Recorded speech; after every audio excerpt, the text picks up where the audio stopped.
Hi hello ನಮಸ್ಕಾರ. ಎಲ್ಲರೂ ಹೇಗಿದ್ದೀರಾ? ಎಲ್ಲರೂ ಚೆನ್ನಾಗಿದ್ದೀರಾ ಅಂತ ಭಾವಿಸ್ತಾ ಇಂದಿನ ವಿಡಿಯೋವನ್ನು ಪ್ರಾರಂಭಿಸೋಣ.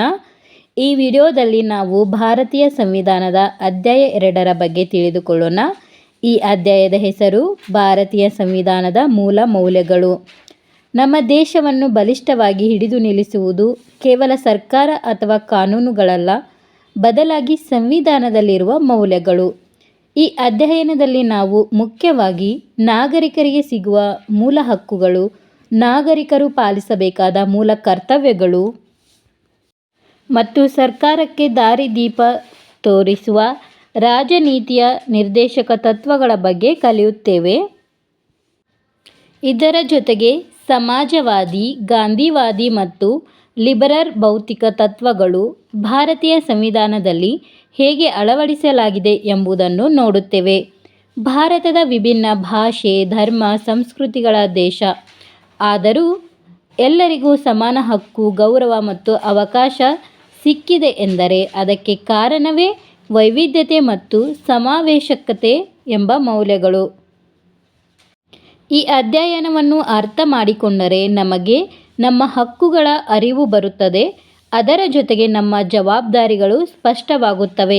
ಹಾಗಾಗಿ ಸ್ನೇಹಿತರೆ, ಈ ಅಧ್ಯಯನವು ಪರೀಕ್ಷೆಗೆ ಬಹಳ ಮುಖ್ಯ ಮತ್ತು ತುಂಬ ಒಳ್ಳೆಯ ನಾಗರಿಕರಾಗಲು ಇನ್ನೂ ಮುಖ್ಯ. ಇದೀಗ ಬನ್ನಿ ಅಧ್ಯಾಯ 2ರ ಪ್ರತಿಯೊಂದು ವಿಷಯವನ್ನು ಸರಳವಾಗಿ ಮತ್ತು ಸ್ಪಷ್ಟವಾಗಿ ತಿಳಿದುಕೊಳ್ಳೋಣ. ಇವಾಗ ನಾವು ಮೂಲಭೂತ ಹಕ್ಕುಗಳ ಬಗ್ಗೆ ತಿಳಿದುಕೊಳ್ಳೋಣ. ಮೂಲಭೂತ ಹಕ್ಕುಗಳು ಭಾರತೀಯ ಸಂವಿಧಾನದ ಪ್ರಮುಖ ಅಂಶಗಳಾಗಿವೆ. ಇವು ನಾಗರಿಕರ ಸ್ವಾತಂತ್ರ್ಯ, ಸಮಾನತೆ ಮತ್ತು ಗೌರವವನ್ನು ರಕ್ಷಿಸುವುದಕ್ಕಾಗಿ ಸಂವಿಧಾನದಲ್ಲಿ ಅಳವಡಿಸಲಾಗಿದೆ. ಮೂಲಭೂತ ಹಕ್ಕುಗಳು ವ್ಯಕ್ತಿಯ ಸರ್ವಾಂಗೀಣ ಅಭಿವೃದ್ಧಿಗೆ ಸಹಕಾರಿಯಾಗುತ್ತವೆ ಮತ್ತು ಪ್ರಜಾಪ್ರಭುತ್ವದ ಅಡಿಪಾಯವಾಗಿವೆ. ಇವು ಸರ್ಕಾರದ ಅತಿರೇಕವನ್ನು ನಿಯಂತ್ರಿಸಿ ನಾಗರಿಕರಿಗೆ ಕಾನೂನು ರಕ್ಷಣೆಯನ್ನು ಒದಗಿಸುತ್ತದೆ. ಮೂಲಭೂತ ಹಕ್ಕುಗಳ ಪ್ರಮುಖ ಅಂಶಗಳು. ಮೂಲಭೂತ ಹಕ್ಕುಗಳು ಸಂವಿಧಾನದ ಭಾಗ 3ರಲ್ಲಿ ನೀಡಲಾಗಿದೆ. ಇವು ಎಲ್ಲ ನಾಗರಿಕರಿಗೆ ಭದ್ರತೆ ಮತ್ತು ಸ್ವಾತಂತ್ರ್ಯ ನೀಡುತ್ತವೆ. ಕಾನೂನಿನ ಮುಂದೆ ಸಮಾನತೆಯನ್ನು ಖಚಿತಪಡಿಸುತ್ತವೆ. ಮಾತು ಮತ್ತು ಅಭಿವ್ಯಕ್ತಿ ಸ್ವಾತಂತ್ರ್ಯವನ್ನು ಒದಗಿಸುತ್ತದೆ. ಶೋಷಣೆಯ ವಿರುದ್ಧ ರಕ್ಷಣೆಯನ್ನು ನೀಡುತ್ತದೆ. ಧರ್ಮದ ಸ್ವಾತಂತ್ರ್ಯವನ್ನು ಭದ್ರಪಡಿಸುತ್ತದೆ. ಅಲ್ಪಸಂಖ್ಯಾತರ ಸಾಂಸ್ಕೃತಿಕ ಹಕ್ಕುಗಳನ್ನು ರಕ್ಷಿಸುತ್ತವೆ. ನ್ಯಾಯಾಲಯದ ಮೂಲಕ ಜಾರಿಗೆ ತರಬಹುದಾದ ಹಕ್ಕುಗಳಾಗಿವೆ.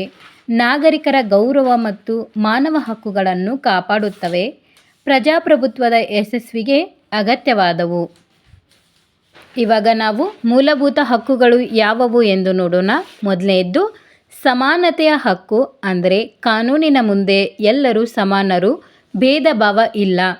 2 ಸ್ವಾತಂತ್ರ್ಯದ ಹಕ್ಕು, ಮಾತು, ಅಭಿವ್ಯಕ್ತಿ, ಸಂಚಲನ, ವೃತ್ತಿ ಆಯ್ಕೆ ಸ್ವಾತಂತ್ರ್ಯ. 3 ಶೋಷಣೆಯ ವಿರುದ್ಧ ಹಕ್ಕು, ಅಂದರೆ ಬಲವಂತದ ಕೆಲಸ ಮತ್ತು ಮಕ್ಕಳ ಶೋಷಣೆ ನಿಷೇಧ. 4 ಧರ್ಮ ಸ್ವಾತಂತ್ರ್ಯದ ಹಕ್ಕು, ಅಂದರೆ ಯಾವುದೇ ಧರ್ಮವನ್ನು ಆಚರಿಸುವ, ಪ್ರಚಾರ ಮಾಡುವ ಸ್ವಾತಂತ್ರ್ಯ. 5 ಸಾಂಸ್ಕೃತಿಕ ಮತ್ತು ಶಿಕ್ಷಣದ ಹಕ್ಕು, ಅಂದರೆ ಅಲ್ಪಸಂಖ್ಯಾತರ ಭಾಷೆ, ಸಂಸ್ಕೃತಿ, ಶಿಕ್ಷಣದ ರಕ್ಷಣೆ. 6 ಸಂವಿಧಾನಾತ್ಮಕ ಪರಿಹಾರದ ಹಕ್ಕು, ಅಂದರೆ ಹಕ್ಕುಗಳ ಉಲ್ಲಂಘನೆ ಆದರೆ ನ್ಯಾಯಾಲಯಕ್ಕೆ ಹೋಗುವ ಹಕ್ಕು. ಇವಾಗ ನಾವು ಮೂಲಭೂತ ಕರ್ತವ್ಯಗಳನ್ನು ನೋಡೋಣ.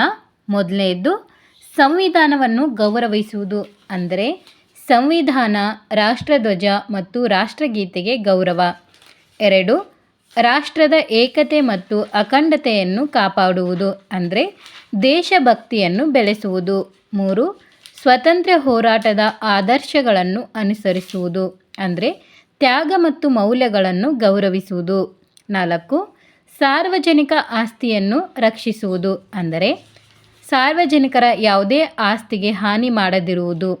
5 ಶಾಂತಿ ಮತ್ತು ಸೌಹಾರ್ದತೆಯನ್ನು ಉತ್ತೇಜಿಸುವುದು, ಅಂದರೆ ಜಾತಿ, ಧರ್ಮ, ಭೇದ ಭಾವವನ್ನು ತಪ್ಪಿಸುವುದು. 6 ವೈಜ್ಞಾನಿಕ ಮನೋಭಾವ ಬೆಳೆಸುವುದು, ಅಂದರೆ ತರ್ಕ, ವಿಜ್ಞಾನ ಮತ್ತು ಮಾನವೀಯತೆ ಬೆಳೆಸುವುದು. 7 ಸ್ತ್ರೀಯರ ಗೌರವ ಕಾಪಾಡುವುದು ಅಂದರೆ ಮಹಿಳೆಯರ ಘನತೆಗೆ ಧಕ್ಕೆ ಬರದಂತೆ ವರ್ತಿಸುವುದು. 8. ಪರಿಸರವನ್ನು ಸಂರಕ್ಷಿಸುವುದು ಅಂದರೆ ಕಾಡು, ನದಿ, ಜೀವಜಲದ ರಕ್ಷಣೆ. 9.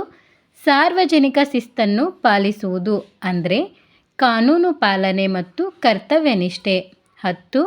ಮಕ್ಕಳಿಗೆ ಶಿಕ್ಷಣ ನೀಡುವುದು ಅಂದರೆ 6ರಿಂದ 14 ವರ್ಷದ ಮಕ್ಕಳಿಗೆ ಶಿಕ್ಷಣ ಒದಗಿಸುವುದು ಅಂದರೆ ಪೋಷಕರ ಕರ್ತವ್ಯವಿದು. 11.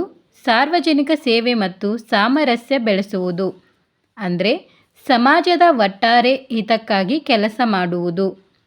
ಒಟ್ಟಾರೆಯಾಗಿ ಮೂಲಭೂತ ಕರ್ತವ್ಯಗಳು ನಾಗರಿಕರಲ್ಲಿ ಜವಾಬ್ದಾರಿ, ಶಿಸ್ತು ಮತ್ತು ರಾಷ್ಟ್ರಭಕ್ತಿಯನ್ನು ಬೆಳೆಸುವ ಸಂವಿಧಾನಾತ್ಮಕ ಕರ್ತವ್ಯಗಳು.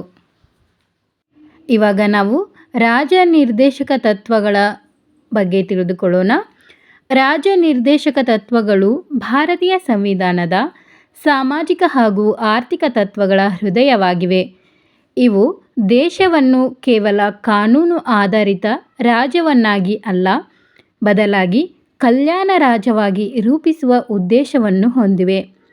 ಈ ತತ್ವಗಳು ಸಂವಿಧಾನದ ಭಾಗ 4ರಲ್ಲಿ ಅಳವಡಿಸಲ್ಪಟ್ಟಿದ್ದು, ಸರ್ಕಾರಕ್ಕೆ ನೀತಿ ರೂಪಿಸುವಾಗ, ಕಾನೂನುಗಳನ್ನು ಜಾರಿಗೆ ತರುವಾಗ ಮತ್ತು ಆಡಳಿತ ನಡೆಸುವಾಗ ದಿಕ್ಕು ತೋರಿಸುವ ಮಾರ್ಗಸೂಚಿಗಳಾಗಿವೆ.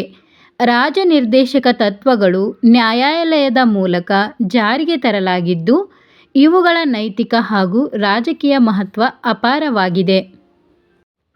ಈ ತತ್ವಗಳ ಮುಖ್ಯ ಗುರಿ ಸಮಾಜದಲ್ಲಿರುವ ಅಸಮಾನತೆಗಳನ್ನು ನಿವಾರಿಸುವುದು, ದುರ್ಬಲ ವರ್ಗಗಳಿಗೆ ರಕ್ಷಣೆ ನೀಡುವುದು ಮತ್ತು ಎಲ್ಲ ನಾಗರಿಕರಿಗೂ ಗೌರವಯುತ ಜೀವನವನ್ನು ಒದಗಿಸುವುದಾಗಿದೆ.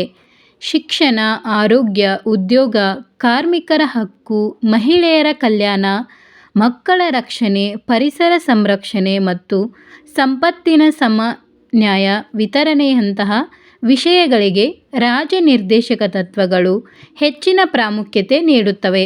ಇವು ಪ್ರಜಾಪ್ರಭುತ್ವವನ್ನು ಕೇವಲ ರಾಜಕೀಯ ವ್ಯವಸ್ಥೆಯಾಗಿ ಮಾತ್ರವಲ್ಲ, ಸಮಾಜಮುಖಿ ಆಡಳಿತ ವ್ಯವಸ್ಥೆಗಾಗಿ ರೂಪಿಸುತ್ತವೆ. ಹೀಗಾಗಿ ರಾಜನಿರ್ದೇಶಕ ತತ್ವಗಳು ಸರ್ಕಾರ ಮತ್ತು ನಾಗರಿಕರ ನಡುವಿನ ಸಂಬಂಧವನ್ನು ಬಲಪಡಿಸಿ ಸಾಮಾಜಿಕ ನ್ಯಾಯ ಮತ್ತು ಆರ್ಥಿಕ ಸಮಾನತೆಯ ಮೂಲಕ ರಾಷ್ಟ್ರದ ಸರ್ವಾಂಗೀಣ ಅಭಿವೃದ್ಧಿಗೆ ದಾರಿ ತೋರಿಸುತ್ತವೆ. ಇವು ಸಂವಿಧಾನದ ಆತ್ಮವನ್ನು ಕಾರ್ಯರೂಪಕ್ಕೆ ತರುವ ಸಾಧನಗಳಾಗಿದ್ದು, ಭಾರತವನ್ನು ಒಂದು ಸಶಕ್ತ, ನ್ಯಾಯಯುತ ಮತ್ತು ಸಮಾನತೆಯ ರಾಷ್ಟ್ರವಾಗಿ ರೂಪಿಸುವಲ್ಲಿ ಮಹತ್ವದ ಪಾತ್ರ ವಹಿಸುತ್ತವೆ. ಇವಾಗ ನಾವು ರಾಜನಿರ್ದೇಶಕ ತತ್ವಗಳಲ್ಲಿರುವ ಸಮಾಜವಾದಿಯನ್ನು ನೋಡೋಣ. ಸಮಾಜವಾದಿ ಎಂದರೆ ಸಮಾಜದಲ್ಲಿ ಆರ್ಥಿಕ ಮತ್ತು ಸಾಮಾಜಿಕ ಸಮಾನತೆಯನ್ನು ಸಾಧಿಸುವ ತತ್ವ. ಭಾರತೀಯ ಸಂವಿಧಾನದ ಪ್ರಸ್ತಾವನೆಯಲ್ಲಿ ಭಾರತವನ್ನು ಸಮಾಜವಾದಿ ರಾಷ್ಟ್ರವೆಂದು ಘೋಷಿಸಲಾಗಿದ್ದು, ಇದರಿಂದ ಸಂಪತ್ತಿನ ಸಮನ್ಯಾಯ ವಿತರಣೆ ಮತ್ತು ದುರ್ಬಲ ವರ್ಗಗಳ ಕಲ್ಯಾಣವನ್ನು ಖಚಿತಪಡಿಸುವ ಉದ್ದೇಶ ವ್ಯಕ್ತವಾಗುತ್ತದೆ. ಸಮಾಜವಾದಿ ತತ್ವಗಳು ಶೋಷಣೆಯನ್ನು ತಡೆದು ಎಲ್ಲರಿಗೂ ಗೌರವಯುತ ಜೀವನವನ್ನು ಒದಗಿಸಲು ಪ್ರಯತ್ನಿಸುತ್ತದೆ. ಸಮಾಜವಾದಿಯ ಪ್ರಮುಖ ಅಂಶಗಳು: ಮೊದಲನೇದು, ಸಮಾಜವಾದಿ ತತ್ವ ಸಮಾನತೆಯ ಮೇಲೆ ಆಧಾರಿತವಾಗಿದೆ. 2, ಸಂಪತ್ತಿನ ಅಸಮಾನ ವಿತರಣೆಯನ್ನು ಕಡಿಮೆ ಮಾಡುತ್ತದೆ. 3, ದುರ್ಬಲ ಮತ್ತು ಹಿಂದುಳಿದ ವರ್ಗಗಳ ರಕ್ಷಣೆ. 4, ಶೋಷಣೆಗೆ ಅವಕಾಶ ನೀಡದು. 5, ಸರ್ಕಾರದ ಕಲ್ಯಾಣ ಯೋಜನೆಗಳಿಗೆ ಒತ್ತು. 6, ಉದ್ಯೋಗ ಮತ್ತು ಶಿಕ್ಷಣದಲ್ಲಿ ಸಮಾನ ಅವಕಾಶ. 7, ಆರ್ಥಿಕ ನ್ಯಾಯವನ್ನು ಉತ್ತೇಜಿಸುತ್ತದೆ. 8, ಬಡತನ ನಿರ್ಮೂಲನೆಗೆ ಸಹಕಾರಿ. 9, ಸಮಾಜದಲ್ಲಿ ಸಮತೋಲನ ಮತ್ತು ನ್ಯಾಯ ಕಾಪಾಡುತ್ತದೆ. 10, ಪ್ರಜಾಪ್ರಭುತ್ವವನ್ನು ಸಮಾಜಮುಖಿಯಾಗಿಸುತ್ತದೆ. ಒಟ್ಟಾರೆಯಾಗಿ ಸಮಾಜವಾದಿ ಎಂದರೆ ಸಮಾಜದಲ್ಲಿ ಆರ್ಥಿಕ ಮತ್ತು ಸಾಮಾಜಿಕ ಸಮಾನತೆಯನ್ನು ಸಾಧಿಸುವ ತತ್ವವಾಗಿದೆ. ನೆಕ್ಸ್ಟ್ ನಾವು ಗಾಂಧಿ ತತ್ವಗಳನ್ನು ನೋಡೋಣ. ಅಂದರೆ ಗಾಂಧಿವಾದವನ್ನು ನೋಡೋಣ. ಗಾಂಧಿಯ ತತ್ವಗಳು ಮಹಾತ್ಮ ಗಾಂಧೀಜಿ ಪ್ರತಿಪಾದಿಸಿದ ಸತ್ಯ, ಅಹಿಂಸೆ ಮತ್ತು ಸರಳ ಜೀವನದ ಆದರ್ಶಗಳ ಮೇಲೆ ಆಧಾರಿತವಾಗಿದೆ. ಭಾರತೀಯ ಸಂವಿಧಾನದಲ್ಲಿ ಈ ತತ್ವಗಳನ್ನು ರಾಜನಿರ್ದೇಶಕ ತತ್ವಗಳ ಮೂಲಕ ಅಳವಡಿಸಲಾಗಿದೆ. ಗಾಂಧಿಯ ತತ್ವಗಳ ಉದ್ದೇಶ ಗ್ರಾಮೀಣ ಅಭಿವೃದ್ಧಿ, ಸಾಮಾಜಿಕ ನ್ಯಾಯ ಮತ್ತು ನೈತಿಕ ಮೌಲ್ಯಗಳ ಮೂಲಕ ಸಮಾನತೆಯ ಸಮಾಜವನ್ನು ನಿರ್ಮಿಸುವುದಾಗಿದೆ. ನೆಕ್ಸ್ಟ್, ಗಾಂಧಿ ತತ್ವಗಳ ಪ್ರಮುಖ ಅಂಶಗಳನ್ನು ನೋಡೋಣ. ಮೊದಲನೇದ್ದು ಸತ್ಯ ಮತ್ತು ಅಹಿಂಸೆಯ ಮೇಲೆ ಆಧಾರಿತ ತತ್ವಗಳು. 2, ಗ್ರಾಮ ಸ್ವರಾಜ್ಯ ಮತ್ತು ಗ್ರಾಮೀಣ ಅಭಿವೃದ್ಧಿಗೆ ಒತ್ತು. 3, ಪಂಚಾಯತ್ ರಾಜ್ ವ್ಯವಸ್ಥೆಯ ಪ್ರೋತ್ಸಾಹ. 4, ಅಸ್ಪೃಶ್ಯತೆ ನಿರ್ಮೂಲನೆಗೆ ಬೆಂಬಲ. 5, ಮದ್ಯಪಾನ ನಿಷೇಧಕ್ಕೆ ಒತ್ತು. 6, ಖಾದಿ ಮತ್ತು ಗ್ರಾಮೋದ್ಯಮಗಳ ಉತ್ತೇಜನ. 7, ದುರ್ಬಲ ವರ್ಗಗಳ ಏಳಿಗೆಗೆ ಸಹಕಾರ. 8, ಸರಳ ಜೀವನ ಮತ್ತು ಉನ್ನತ ಚಿಂತನೆಗೆ ಪ್ರೋತ್ಸಾಹ. 9, ಸಾಮಾಜಿಕ ಸೌಹಾರ್ದತೆ ಮತ್ತು ಶಾಂತಿ. 10, ನೈತಿಕ ಮೌಲ್ಯಾಧಾರಿತ ಆಡಳಿತ. ಒಟ್ಟಾರೆಯಾಗಿ ಗಾಂಧಿ ತತ್ವಗಳು ಸತ್ಯ, ಅಹಿಂಸೆ ಮತ್ತು ಗ್ರಾಮೀಣ ಅಭಿವೃದ್ಧಿಯ ಮೂಲಕ ಸಮಾನತೆಯ ಸಮಾಜ ನಿರ್ಮಾಣಕ್ಕೆ ಸಹಕಾರಿಯಾಗುತ್ತವೆ. ನೆಕ್ಸ್ಟ್ ನಾವು ಉದಾರ ಭೌತಿಕ ತತ್ವಗಳನ್ನು ನೋಡೋಣ.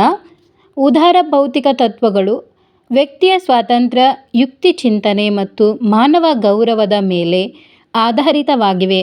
ಭಾರತೀಯ ಸಂವಿಧಾನವು ಈ ತತ್ವಗಳ ಮೂಲಕ ವ್ಯಕ್ತಿಗತ ಹಕ್ಕುಗಳು, ಕಾನೂನಿನ ಪ್ರಭುತ್ವ ಮತ್ತು ನ್ಯಾಯಾಂಗ ಸ್ವಾತಂತ್ರ್ಯವನ್ನು ಭದ್ರಪಡಿಸುತ್ತದೆ. ಈ ತತ್ವಗಳು ಪ್ರಜಾಪ್ರಭುತ್ವವನ್ನು ಬಲಪಡಿಸಿ ಸ್ವತಂತ್ರ ಮತ್ತು ಜವಾಬ್ದಾರಿಯುತ ನಾಗರಿಕರನ್ನು ರೂಪಿಸುವ ಗುರಿಯನ್ನು ಹೊಂದಿವೆ. ನೆಕ್ಸ್ಟ್ ನಾವು ಉದಾರ ಭೌತಿಕ ತತ್ವಗಳ ಪ್ರಮುಖ ಅಂಶಗಳನ್ನು ನೋಡೋಣ. ಮೊದಲನೆಯದ್ದು ವ್ಯಕ್ತಿಯ ಸ್ವಾತಂತ್ರ್ಯಕ್ಕೆ ಹೆಚ್ಚಿನ ಮಹತ್ವ. 2, ಆಲೋಚನೆ ಮತ್ತು ಅಭಿವ್ಯಕ್ತಿ ಸ್ವಾತಂತ್ರ್ಯ. 3, ಕಾನೂನಿನ ಪ್ರಭುತ್ವದ ಗೌರವ. 4, ನ್ಯಾಯಾಂಗದ ಸ್ವಾತಂತ್ರ್ಯ. 5, ಮಾನವ ಹಕ್ಕುಗಳ ರಕ್ಷಣೆ. 6, ಯುಕ್ತಿ ಮತ್ತು ವಿಜ್ಞಾನ ಚಿಂತನೆಗೆ ಪ್ರೋತ್ಸಾಹ. 7, ಸಮಾನ ಅವಕಾಶಗಳ ಒದಗಿಸುವುದು. 8, ವೈಯಕ್ತಿಕ ಗೌರವ ಮತ್ತು ಸ್ವಾಭಿಮಾನ. 9, ಪ್ರಜಾಪ್ರಭುತ್ವ ಮೌಲ್ಯಗಳ ಬಲಪಡಿಕೆ. 10, ಸ್ವತಂತ್ರ ಮತ್ತು ಜಾಗೃತ ನಾಗರಿಕತ್ವದ ನಿರ್ಮಾಣ. ಒಟ್ಟಾರೆಯಾಗಿ ಉದಾರ ಭೌತಿಕ ತತ್ವಗಳು ವ್ಯಕ್ತಿಯ ಸ್ವಾತಂತ್ರ್ಯ ಮತ್ತು ಯುಕ್ತಿ ಚಿಂತನೆಯ ಮೂಲಕ ಪ್ರಜಾಪ್ರಭುತ್ವವನ್ನು ಬಲಪಡಿಸುತ್ತವೆ. ಇವಿಷ್ಟು ರಾಜನಿರ್ದೇಶಕ ತತ್ವಗಳು. ನೆಕ್ಸ್ಟ್ ನಾವು ವೈವಿಧ್ಯತೆ ಮತ್ತು ಒಳಗೊಳ್ಳುವಿಕೆಯನ್ನು ನೋಡೋಣ. ಭಾರತವು ಅನೇಕ ಧರ್ಮಗಳು, ಭಾಷೆಗಳು, ಸಂಸ್ಕೃತಿಗಳು ಮತ್ತು ಸಂಪ್ರದಾಯಗಳನ್ನು ಒಳಗೊಂಡ ದೇಶವಾಗಿದೆ.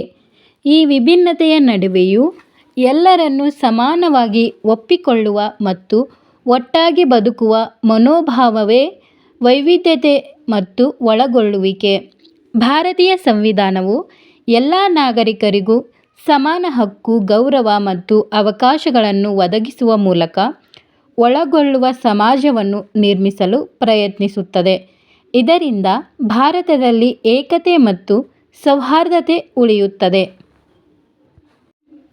ಇದರ ಪ್ರಮುಖ ಅಂಶಗಳೇನೆಂದರೆ, ಮೊದಲನೆಯದ್ದು ಭಾರತವು ಬಹುಧರ್ಮ, ಬಹುಭಾಷಾ ಮತ್ತು ಬಹುಸಂಸ್ಕೃತಿಯ ದೇಶ. ವಿಭಿನ್ನತೆಯನ್ನು ಗೌರವಿಸುವುದೇ ವೈವಿಧ್ಯತೆ. 3, ಎಲ್ಲರನ್ನೂ ಸಮಾನವಾಗಿ ಸೇರಿಸಿಕೊಳ್ಳುವುದೇ ಒಳಗೊಳ್ಳುವಿಕೆ. 4, ಸಂವಿಧಾನ ಎಲ್ಲರಿಗೂ ಸಮಾನ ಹಕ್ಕುಗಳನ್ನು ನೀಡುತ್ತದೆ. 5, ಜಾತಿ, ಧರ್ಮ, ಲಿಂಗ ಆಧಾರಿತ ಭೇದ ಭಾವಕ್ಕೆ ಅವಕಾಶ ಇಲ್ಲ. 6, ಅಲ್ಪಸಂಖ್ಯಾತರ ಹಕ್ಕುಗಳಿಗೆ ರಕ್ಷಣೆ ನೀಡಲಾಗಿದೆ. 7, ದುರ್ಬಲ ವರ್ಗಗಳ ಏಳಿಗೆಗೆ ವಿಶೇಷ ವ್ಯವಸ್ಥೆಗಳು. 8, ಸಾಮಾಜಿಕ ಸೌಹಾರ್ದತೆ ಮತ್ತು ಏಕತೆಯನ್ನು ಉತ್ತೇಜಿಸುತ್ತದೆ. 9, ಪ್ರಜಾಪ್ರಭುತ್ವವನ್ನು ಬಲಪಡಿಸುತ್ತದೆ. 10, ವೈವಿಧ್ಯತೆಯಲ್ಲಿ ಏಕತೆ ಎಂಬ ಭಾರತದ ತತ್ವವನ್ನು ಪ್ರತಿಬಿಂಬಿಸುತ್ತದೆ. ಒಟ್ಟಾರೆಯಾಗಿ ವೈವಿಧ್ಯತೆ ಮತ್ತು ಒಳಗೊಳ್ಳುವಿಕೆ ಎಂದರೆ ವಿಭಿನ್ನತೆಯನ್ನು ಗೌರವಿಸಿ ಎಲ್ಲರಿಗೂ ಸಮಾನ ಅವಕಾಶ ನೀಡುವ ತತ್ವ. ಒಟ್ಟಾರೆಯಾಗಿ ಭಾರತೀಯ ಸಂವಿಧಾನದ ಮೂಲ ಮೌಲ್ಯಗಳು. ಭಾರತೀಯ ಸಂವಿಧಾನವು ಕೇವಲ ಕಾನೂನುಗಳ ಸಂಕಲ್ಪವಾಗಿಲ್ಲ, ಅದು ಭಾರತದ ಪ್ರಜಾಸತ್ತಾತ್ಮಕ ಆಡಳಿತದ ಮೂಲ ಮೌಲ್ಯಗಳ ಪ್ರತಿಬಿಂಬವಾಗಿದೆ. ಈ ಅಧ್ಯಾಯದಲ್ಲಿ ನಾಗರಿಕರ ಹಕ್ಕುಗಳು, ಕರ್ತವ್ಯಗಳು ಮತ್ತು ಸರ್ಕಾರದ ಮಾರ್ಗದರ್ಶಕ ತತ್ವಗಳನ್ನು ವಿವರಿಸಲಾಗಿದೆ. ಮೂಲಭೂತ ಹಕ್ಕುಗಳು ನಾಗರಿಕರ ಸ್ವಾತಂತ್ರ್ಯ, ಸಮಾನತೆ ಮತ್ತು ಗೌರವವನ್ನು ರಕ್ಷಿಸುತ್ತವೆ ಹಾಗೂ ಸರ್ಕಾರದ ಅತಿರೇಕವನ್ನು ನಿಯಂತ್ರಿಸುತ್ತವೆ. ಇವು ಸಂವಿಧಾನದ ಭಾಗ 3ರಲ್ಲಿ ಅಳವಡಿಸಲ್ಪಟ್ಟಿವೆ ಮತ್ತು ನ್ಯಾಯಾಲಯದ ಮೂಲಕ ಜಾರಿಗೆ ತರಬಹುದು. ಮೂಲ ಕರ್ತವ್ಯಗಳು ನಾಗರಿಕರಲ್ಲಿ ಜವಾಬ್ದಾರಿಯ ಭಾವನೆ ಮೂಡಿಸಿ ರಾಷ್ಟ್ರದ ಏಕತೆ ಮತ್ತು ಶಿಸ್ತು ಕಾಪಾಡಲು ಸಹಾಯ ಮಾಡುತ್ತದೆ. ರಾಜನೀತಿಯ ನಿರ್ದೇಶಕ ತತ್ವಗಳು ಸರ್ಕಾರಕ್ಕೆ ಜನಕಲ್ಯಾಣ ಮತ್ತು ಸಾಮಾಜಿಕ ನ್ಯಾಯ ಸಾಧಿಸಲು ದಾರಿ ತೋರಿಸುತ್ತವೆ. ಜೊತೆಗೆ ಸಂವಿಧಾನದಲ್ಲಿರುವ ಸಮಾಜವಾದಿ, ಗಾಂಧಿಯ ಮತ್ತು ಲಿಬರಲ್ ಭೌತಿಕ ತತ್ವಗಳು ಸಮಾನತೆ, ಸ್ವಾತಂತ್ರ್ಯ ಮತ್ತು ಮಾನವ ಗೌರವವನ್ನು ಬಲಪಡಿಸುತ್ತವೆ. ವಿಭಿನ್ನ ಭಾಷೆ, ಧರ್ಮ ಮತ್ತು ಸಂಸ್ಕೃತಿಗಳ ದೇಶವಾದ ಭಾರತದಲ್ಲಿ ವೈವಿಧ್ಯತೆ ಮತ್ತು ಸಮಾವೇಶತೆ ಎಲ್ಲ ನಾಗರಿಕರನ್ನು ಒಂದೇ ರಾಷ್ಟ್ರವಾಗಿ ಕಟ್ಟಿಹಿಡಿಯುತ್ತವೆ. ಹೀಗಾಗಿ ಈ ಅಧ್ಯಾಯವು ಒಳ್ಳೆಯ ನಾಗರಿಕತ್ವ ಮತ್ತು ಬಲಿಷ್ಠ ಪ್ರಜಾಪ್ರಭುತ್ವ ನಿರ್ಮಾಣಕ್ಕೆ ಅತ್ಯಂತ ಮುಖ್ಯವಾಗಿದೆ. ಇದಿಷ್ಟು ಸೆಕೆಂಡ್ ಚಾಪ್ಟರ್. ವಿಡಿಯೋ ಇಷ್ಟ ಆಗಿದ್ದರೆ ಲೈಕ್ ಮಾಡಿ, ಶೇರ್ ಮಾಡಿ, ಕಮೆಂಟ್ ಮಾಡಿ ಹಾಗೂ ಕಂಟೆಂಟ್ ಇಷ್ಟ ಆದರೆ ಮಾತ್ರ ಸಬ್ಸ್ಕ್ರೈಬ್ ಮಾಡಿ. ಧನ್ಯವಾದಗಳು.